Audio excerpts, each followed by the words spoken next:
Hi everyone. This might work, this might not. Sorry about the color. Just trying to fix it.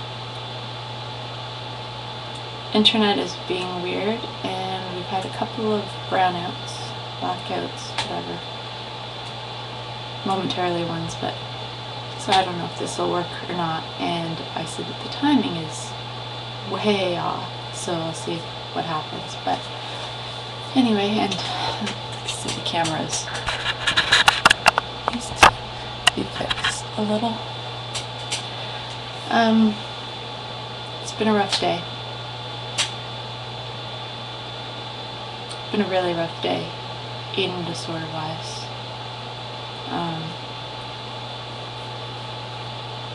A couple of behaviors,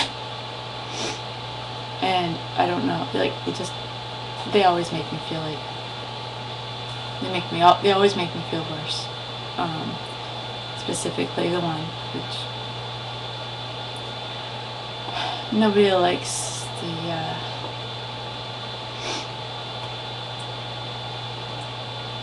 porcelain throne, porcelain god, porcelain whatever you want to call it. Anyway, I was going through some old journals because I had to hide them.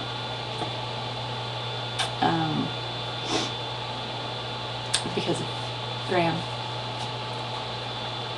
And I found one from when I was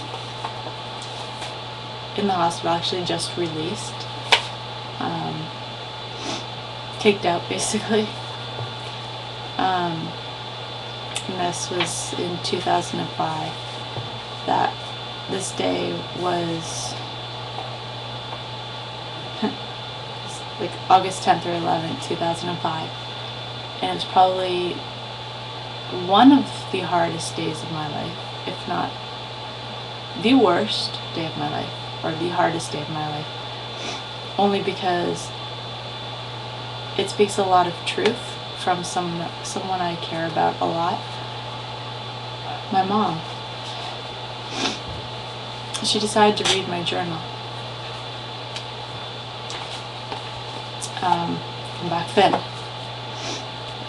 Don't know why, but she did. So, and it's hard to read now. But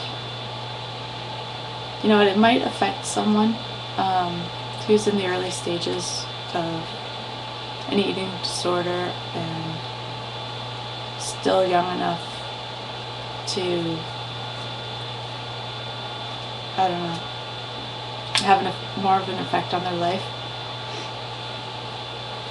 You know, like, don't have a husband yet and haven't started college, or maybe you're in the middle of college, I don't know. But I was very suicidal on this particular day. And my mom decided to write down everything that she was feeling.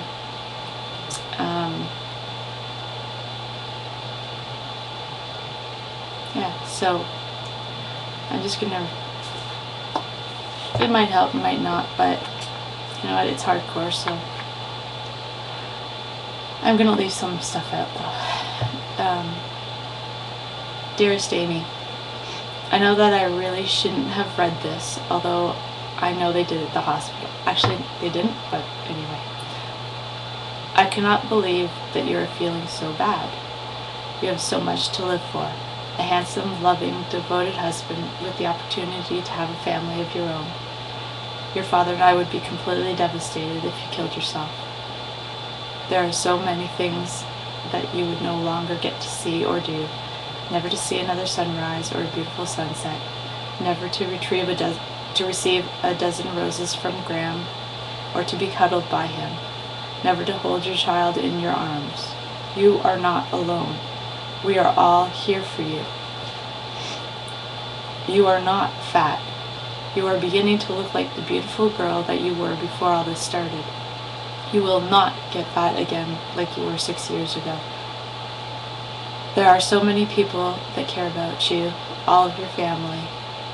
She names them all. How can you possibly say that you want to be 85 pounds when you saw others at the hospital that looked like that? They looked like walking skeletons. You know one girl had to be force-fed and had kidney failure.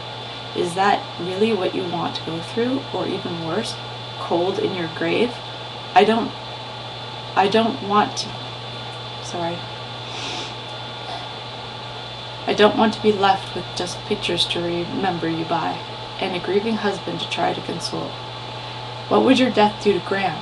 I hate to think, especially after what happened in Vancouver and the fact that he already feels abandoned by you, his mom, and his little friend. Your sister also feels that everybody she ever loved has left her. Why don't you think about other people and forget yourself? Go and volunteer at the hospital. Get on as an extra. Go to school for a fun course from September to December and then take something serious. You need to get yourself busy. What about poor Maple, Hutchie, Hudson, and Starsky? Do you think that they wouldn't miss you? They love their auntie. And your sister.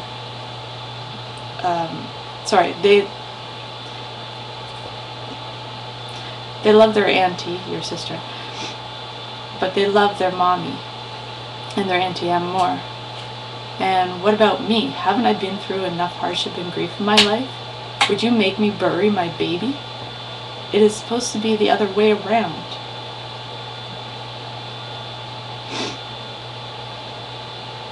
Why are you binging purging? Seems to me that you are all set to tell on another girl at the hospital who was doing that. Why was it wrong for her, but okay for you? Please, please, Amy, you are not alone. We all love you, fat or thin, but we can't love you if you are no longer here. This is cold comfort in, there is cold comfort in memories, and instead of warm, beautiful memories we would be left with, why couldn't we help her? What more should we have done? Believe me, I know, as I saw her friend go through it, and while I was never one of her fans, my heart did bleed for her, and she was never the same again. I don't know,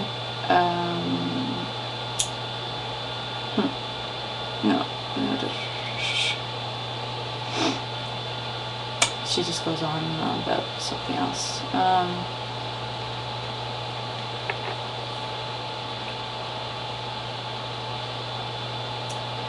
When we were going through all that therapy stuff with doctors and operations, you said before your wedding that I was your best friend.